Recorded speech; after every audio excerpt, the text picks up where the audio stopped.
नमस्कार माझ्या तमाम शेतकरी बांधवांनो आणि कष्टकरी मायबापांनो. आजचा हा दिवस तुमच्या सर्वांसाठी एक अतिशय मोठी, अत्यंत महत्त्वाची आणि तुमच्या चेहऱ्यावर नक्कीच हसू फुलवणारी एक अतिशय सकारात्मक बातमी घेऊन आलेला आहे. गेल्या अनेक दिवसांपासून किंबहुना अनेक महिन्यांपासून आपल्या राज्यातील लाखो शेतकरी बांधव ज्या एका महत्त्वपूर्ण क्षणाची अगदी डोळ्यात प्राण आणून आणि चातकासारखी वाट पाहत होते, त्या बहुचर्चित आणि अत्यंत महत्त्वाच्या अशा नमो शेतकरी महासन्मान निधी योजनेच्या 9व्या हप्त्याविषयी एक अत्यंत मोठी आणि दिलासादायक अपडेट आता समोर येत आहे. शेतात रात्रंदिवस घाम गाळणाऱ्या, काळ्या आईची मनोभावे सेवा करणाऱ्या आणि जगाचा पोशिंदा असणाऱ्या आपल्या शेतकरी राजाला या आर्थिक मदतीची किती नितांत आवश्यकता असते याची जाणीव सर्वांनाच आहे. आणि म्हणूनच आजची ही आलेली बातमी तुमची सर्व प्रतीक्षा संपवणारी ठरू शकते. अशी एक अतिशय आशादायक सद्यस्थिती आज निर्माण झाली आहे. मिळालेल्या अत्यंत महत्त्वाच्या माहितीनुसार आणि सध्या मंत्रालयातून तसेच प्रशासकीय पातळीवरून ज्या वेगाने हालचाली सुरू आहेत, त्यावरून असे चित्र स्पष्ट होताना दिसत आहे की मुख्यमंत्री देवेंद्रजी फडणवीस आणि आपले राज्य सरकार आता नमो शेतकरी योजनेच्या या बहुप्रतीक्षित 9व्या हप्त्याच्या वितरणासाठी पूर्णपणे सज्ज झाले आहे. प्रशासकीय पातळीवर सर्व प्रकारच्या परवानग्या आणि तांत्रिक बाबींची पूर्तता जवळपास अंतिम टप्प्यात आली असल्याची दाट शक्यता सूत्रांकडून वर्तवली जात आहे. त्यामुळे आता शेतकऱ्यांची ही दीर्घकाळाची प्रतीक्षा पूर्णपणे संपण्याच्या मार्गावर असल्याचे बोलले जात आहे. या योजनेचा उद्देशच मुळी शेतकऱ्यांना त्यांच्या ऐन गरजेच्या वेळी म्हणजे पेरणी, खते, औषध फवारणी किंवा इतर शेतीविषयक तातडीच्या कामांसाठी थेट आर्थिक मदत पोहोचवणे हा आहे. आणि याच उद्देशाला अनुसरून आता या 9व्या हप्त्याचे वितरण अतिशय जलद गतीने करण्यासाठी राज्य सरकारकडून युद्धपातळीवर प्रयत्न सुरू असल्याचे आपल्याला पाहायला मिळत आहे, जेणेकरून ग्रामीण अर्थव्यवस्थेला आणि पर्यायाने शेतकऱ्याला एक मोठा आर्थिक आधार मिळू शकेल. आता तुमच्या सर्वांच्या मनात जो सर्वात मोठा आणि अत्यंत कळीचा प्रश्न निर्माण झाला असेल, तो म्हणजे हा नमो शेतकरी महासन्मान निधी योजनेचा 9वा हप्ता नेमका कधी आणि कुठून वितरित केला जाण्याची शक्यता आहे. तर या संदर्भात समोर येणाऱ्या ताज्या अपडेट्सनुसार आज सोमवार दिनांक 17 ऑगस्ट रोजी अहमदनगर जिल्ह्यातील, ज्याला आपण आता अहिल्यानगर म्हणून ओळखतो, त्या शिर्डी या पवित्र ठिकाणी एका अत्यंत भव्य आणि महत्त्वपूर्ण अशा कार्यक्रमाचे आयोजन केले जाण्याची शक्यता आहे. याच शिर्डी येथील कार्यक्रमाच्या माध्यमातून मुख्यमंत्री देवेंद्रजी फडणवीस यांच्या उपस्थितीत आज या नमो शेतकरी योजनेच्या 9व्या हप्त्याच्या वितरणाचा शुभारंभ होऊ शकतो, असा मोठा अंदाज व्यक्त केला जात आहे. जर सर्व काही प्रशासकीय नियोजनानुसार पार पडले तर आजच्या याच शुभदिनी राज्यातील अनेक पात्र शेतकऱ्यांच्या बँक खात्यांवर या योजनेचे पैसे थेट डीबीटीच्या माध्यमातून म्हणजेच थेट लाभ हस्तांतरण प्रक्रियेद्वारे ट्रान्स्फर होण्यास सुरुवात होऊ शकते, अशी अत्यंत सकारात्मक माहिती सध्या विविध माध्यमांतून आणि सूत्रांच्या हवाल्याने समोर येत आहे. अर्थातच या संपूर्ण प्रक्रियेमध्ये एक अतिशय महत्त्वाची बाब म्हणजे हा निधी नेमका कोणत्या जिल्ह्यांतील शेतकऱ्यांना सर्वात आधी मिळणार, हा प्रश्न सुद्धा तितकाच महत्त्वाचा आहे. उपलब्ध झालेल्या प्राथमिक माहितीनुसार राज्य शासनाकडून या पैशांचे वाटप हे टप्प्याटप्प्याने करण्याचे नियोजन केले जाण्याची दाट शक्यता आहे. या नियोजनाचा भाग म्हणून पहिल्या टप्प्यामध्ये राज्यातील निवडक 10 जिल्ह्यांना हा 9वा हप्ता मंजूर झाला असल्याचे आणि त्याचे वितरण याच 10 जिल्ह्यांमध्ये सर्वप्रथम सुरू होणार असल्याचे समजते. या पहिल्या टप्प्यातील संभाव्य जिल्ह्यांच्या यादीवर नजर टाकल्यास यामध्ये प्रामुख्याने विदर्भातील बुलढाणा, अकोला, यवतमाळ आणि वाशिम या जिल्ह्यांचा समावेश असू शकतो. तसेच मराठवाड्यातील हिंगोली जिल्ह्याला देखील या पहिल्या टप्प्यात प्राधान्य मिळण्याची शक्यता आहे. या व्यतिरिक्त उत्तर महाराष्ट्रातील जळगाव, अहिल्यानगर आणि नाशिक, तर पश्चिम महाराष्ट्रातील पुणे आणि सातारा अशा एकूण 10 अत्यंत महत्त्वाच्या जिल्ह्यांमध्ये या 9व्या हप्त्याचे वितरण पहिल्या टप्प्यात होण्याची मोठी शक्यता वर्तवली जात आहे. त्यामुळे या जिल्ह्यांमधील पात्र शेतकऱ्यांसाठी ही खऱ्या अर्थाने एक अत्यंत दिलासादायक आणि आनंदाची बाब ठरू शकते. परंतु शेतकरी मित्रांनो, ही आर्थिक मदत विना अडथळा प्राप्त करण्यासाठी काही अतिशय महत्त्वाच्या अटी आणि तांत्रिक निकषांची पूर्तता करणे देखील तेवढेच गरजेचे असल्याचे प्रशासनाकडून वारंवार सांगण्यात येत आहे. विशेषतः ज्या शेतकरी बांधवांनी यापूर्वी राज्य शासनाच्या कर्जमुक्ती योजनेचा किंवा इतर कोणत्याही कर्जमाफी योजनेचा प्रत्यक्ष लाभ घेतलेला आहे, अशा सर्व शेतकरी बांधवांसाठी एक अत्यंत महत्त्वाची सूचना प्रशासकीय पातळीवरून दिली जात असल्याची माहिती मिळत आहे. अशा कर्जमाफीचा लाभ घेतलेल्या शेतकऱ्यांना आता त्यांची ई-केवायसी म्हणजेच नो युअर कस्टमर ही प्रक्रिया पूर्ण करणे अत्यंत बंधनकारक करण्यात आले असावे, असा अंदाज आहे.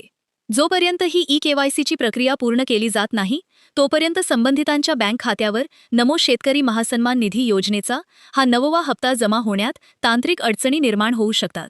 त्यामुळे कोणत्याही प्रकारचा विलंब न लावता ज्यांची केवायसी प्रलंबित आहे त्यांनी ती त्वरित करून घेणे हे त्यांच्याच हिताचे ठरणार आहे, जेणेकरून वेळेवर आणि अत्यंत सुलभरित्या हा लाभ त्यांना प्राप्त होऊ शकेल. या ई-केवायसी सोबतच आणखी एक अत्यंत कळीचा आणि भविष्याच्या दृष्टीने महत्त्वाचा मुद्दा जो सध्या समोर येत आहे तो म्हणजे फार्मर आयडी किंवा ज्याला आपण शेतकरी ओळखपत्र असे म्हणतो. शासनाच्या विविध कृषी योजनांचा लाभ थेट आणि पारदर्शक पद्धतीने तळागाळातील शेतकऱ्यांपर्यंत पोहोचावा या मुख्य उद्देशाने प्रशासनाकडून हा फार्मर आयडी तयार करण्यावर सध्या मोठा भर दिला जात आहे. जर तुमच्याकडे अद्याप तुमचा अधिकृत फार्मर आयडी उपलब्ध नसेल तर तो लवकरात लवकर काढून घेणे हे अतिशय फायद्याचे ठरू शकते. मिळालेल्या सूत्रांच्या माहितीनुसार नमो शेतकरी योजनेच्या 9व्या हप्त्याचे सुरळीत वितरण होण्यासाठी आणि कोणत्याही पात्र शेतकऱ्याला या लाभापासून वंचित राहावे लागू नये यासाठी संबंधित शेतकऱ्याची सर्व माहिती या फार्मर आयडीशी संलग्न असणे आवश्यक मानले जात आहे. त्यामुळे भविष्यात येणाऱ्या कोणत्याही तांत्रिक अडचणी टाळण्यासाठी, बोगस लाभार्थ्यांना आळा घालण्यासाठी आणि या योजनेचा हक्काचा पैसा वेळेवर आपल्या खात्यात मिळवण्यासाठी प्रत्येक पात्र शेतकऱ्याने आपला फार्मर आयडी त्वरित तयार करून घेणे हे अत्यंत गरजेचे बनले असून या प्रक्रियेकडे दुर्लक्ष न करता तातडीने पावले उचलणे आवश्यक आहे. आता जे शेतकरी बांधववर उल्लेख केलेल्या पहिल्या टप्प्यातील 10 जिल्ह्यांच्या यादीत येत नाहीत त्यांनी अजिबात निराश किंवा चिंतित होण्याची कोणतीही आवश्यकता नाही. कारण जसे मी आधीच स्पष्ट केले आहे की हे वितरण एका सुनियोजित आणि टप्प्याटप्प्याने चालणाऱ्या प्रक्रियेचा भाग असण्याची शक्यता आहे. पहिल्या टप्प्यात या 10 जिल्ह्यांमधील पात्र शेतकऱ्यांच्या खात्यावर पैसे जमा झाल्यानंतर उर्वरित जिल्ह्यांसाठी देखील शासनाचे कामकाज अत्यंत वेगाने आणि त्याच तत्परतेने सुरू राहील अशी माहिती मिळत आहे.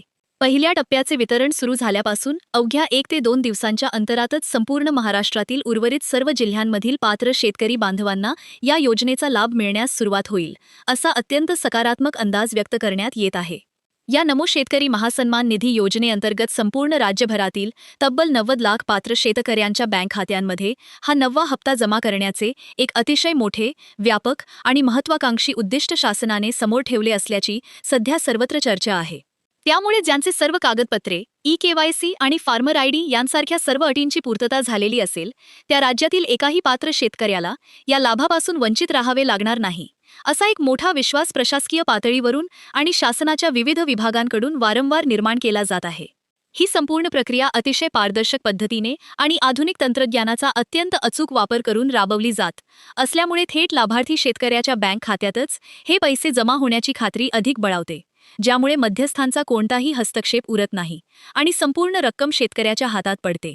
याच पार्श्वभूमीवर आता प्रशासनाने पुढील कार्यवाहीसाठी वेग घेतला असून सर्व यंत्रणा यासाठी कामाला लागल्याचे चित्र सध्या संपूर्ण राज्यामध्ये पाहायला मिळत आहे. आणि याच कारणामुळे आता गावागावांमध्ये आणि प्रत्येक शेतकऱ्याच्या घराघरामध्ये या आगामी वितरणाविषयी एक मोठी उत्सुकता आणि आशेचे वातावरण निर्माण झालेले पाहायला मिळत आहे, जे या योजनेचे यश आणि तिची आवश्यकता अधोरेखित करते.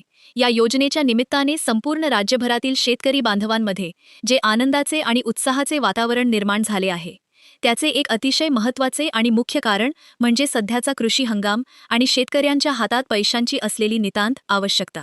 सध्याच्या या काळामध्ये पिकांची योग्य ती निगा राखणे, त्यांच्यावर आवश्यक ती औषध फवारणी करणे, तसेच खतांच्या मात्रा वेळेवर देणे आणि मजुरांचा खर्च भागवणे यांसारख्या अत्यंत तातडीच्या आणि वाढत्या खर्चाच्या कामांसाठी प्रत्येक शेतकऱ्याला रोख रकमेची मोठी निकड भासत असते. अशा या अत्यंत नाजूक आणि महत्त्वाच्या वेळी राज्य शासनाकडून नमो शेतकरी योजनेचा हा 9वा हप्ता वितरित होणे हे खऱ्या अर्थाने एका मोठ्या जीवनदायी आधारासारखे काम करणार आहे. सूत्रांकडून मिळालेल्या माहितीनुसार शासनाने या सर्व परिस्थितीचा आणि शेतकऱ्यांच्या गरजांचा अतिशय बारकाईने विचार करूनच या हप्त्याच्या वितरणाची वेळ निश्चित केली असावी, जेणेकरून या पैशांचा थेट आणि सर्वात प्रभावी उपयोग शेतकऱ्यांना त्यांच्या शेतीच्या उत्पादकतेमध्ये वाढ करण्यासाठी होऊ शकेल. या वेळेवर मिळणाऱ्या आर्थिक मदतीमुळे अनेक शेतकरी बांधवांना वाढत्या खर्चासाठी खाजगी सावकारांच्या दारात जाण्यापासून रोखता येईल आणि ते अत्यंत सन्मानाने आणि स्वाभिमानाने आपली शेती करू शकतील असा एक अतिशय सकारात्मक आणि दूरगामी दृष्टिकोन या योजनेच्या अंमलबजावणीमागे असल्याचे प्रशासकीय अधिकाऱ्यांकडून सांगण्यात येत आहे. आपल्या सर्वांना हे अतिशय चांगल्या प्रकारे माहीत आहेच की केंद्र शासनाची प्रधानमंत्री किसान सन्मान निधी योजना आणि महाराष्ट्र शासनाची नमो शेतकरी महासन्मान निधी योजना या दोन्ही अत्यंत महत्त्वाकांक्षी योजनांचा एकत्रित लाभ आता आपल्या राज्यातील पात्र शेतकऱ्यांना दिला जात आहे. या दुहेरी इंजिनच्या मदतीमुळे शेतकऱ्यांच्या बँक खात्यात वर्षाकाठी जमा होणारी एकूण रक्कम ही आता लक्षणीयरित्या वाढली असून त्यामुळे ग्रामीण भागातील अर्थचक्र अधिक गतिमान आणि मजबूत होण्यास मोठी मदत होत आहे. या नव्या हप्त्याच्या अनुषंगाने असा एक अंदाज वर्तवला जात आहे की केंद्र आणि राज्य या दोन्ही सरकारांच्या उत्तम समन्वयातून आणि नियोजनातून शेतकऱ्यांच्या हिताचे जे मोठे निर्णय घेतले जात आहेत त्याचे हे एक अतिशय उत्तम आणि जिवंत उदाहरण आपल्या सर्वांसमोर आहे. नमो शेतकरी योजनेअंतर्गत मिळणारे हे आर्थिक पाठबळ केवळ एका शेतकऱ्याला किंवा एका कुटुंबाला मदत करत नाही, तर ते संपूर्ण गावच्या आणि पर्यायाने आपल्या राज्याच्या कृषी अर्थव्यवस्थेला एक अतिशय भक्कम उभारी देण्याचे काम करत असते. त्यामुळेच आज शिर्डी येथे होणाऱ्या या संभाव्य आणि बहुचर्चित वितरण सोहळ्याकडे केवळ त्या सुरुवातीच्या 10 जिल्ह्यांचेच नाही, तर संपूर्ण महाराष्ट्रातील तमाम शेतकरी बांधवांचे डोळे अतिशय आशेने आणि मोठ्या उत्सुकतेने लागून राहिलेले आहेत. आता आपण या योजनेच्या अंमलबजावणीतील काही थोड्या तांत्रिक बाबींकडे वळूया, कारण अनेक शेतकरी बांधवांच्या मनात या पैशांच्या वितरणाच्या प्रक्रियेविषयी अनेक प्रकारच्या शंका किंवा प्रश्न असू शकतात. प्रशासकीय सूत्रांनी दिलेल्या सविस्तर माहितीनुसार या योजनेचे हक्काचे पैसे थेट लाभार्थ्यांच्या खात्यात सुरक्षितपणे जमा करण्यासाठी डायरेक्ट बेनिफिट ट्रान्सफर म्हणजेच डीबीटी या अत्यंत प्रगत, सुरक्षित आणि पारदर्शक प्रणालीचा वापर केला जातो. या संगणकीय प्रणालीचे सर्वात मोठे आणि महत्त्वाचे वैशिष्ट्य म्हणजे यामध्ये कोणताही मध्यस्थ, दलाल किंवा मानवी हस्तक्षेप नसतो. शासनाच्या तिजोरीतून निघालेला प्रत्येक रुपया हा थेट आणि विनाअडथळा तुमच्याच बँक खात्यात जमा होतो. पण यासाठीच तुमचे चालू बँक खाते हे तुमच्या आधार कार्डशी लिंक असणे अत्यंत आवश्यक मानले जाते. जर एखाद्या शेतकरी बांधवाचे बँक खाते अद्याप आधारशी संलग्न नसेल किंवा बँकेची डीबीटी सुविधा चालू नसेल, तर त्यांनी ते तत्काळ करून घेणे अपेक्षित आहे. शासनाचे पैसे त्याच बँक खात्यात जमा होण्याची सर्वाधिक शक्यता असते, ज्या खात्याला NPCIद्वारे डीबीटीचे पैसे स्वीकारण्याची परवानगी मिळालेली असते. त्यामुळे शेतकरी बांधवांनी वेळ न दवडता आपल्या बँकेत जाऊन या सर्व बाबींची खात्री करून घेणे हे त्यांच्याच फायद्याचे ठरू शकते, जेणेकरून ऐनवेळी पैसे जमा होताना कोणतीही तांत्रिक अडचण निर्माण होणार नाही आणि मनस्ताप टळेल. या व्यतिरिक्त मगाशी आपण ज्या KYC प्रक्रियेबद्दल सविस्तर चर्चा केली, त्या प्रक्रियेचे महत्त्व आता येणाऱ्या काळात आणखी वाढलेले दिसत आहे. विशेषतः ज्या शेतकऱ्यांनी पूर्वी कर्जमाफीचा लाभ घेतलेला आहे त्यांच्यासाठी शासनाने हा नियम का लागू केला असावा, यामागचे मूळ कारण समजून घेणे देखील तितकेच महत्त्वाचे आहे.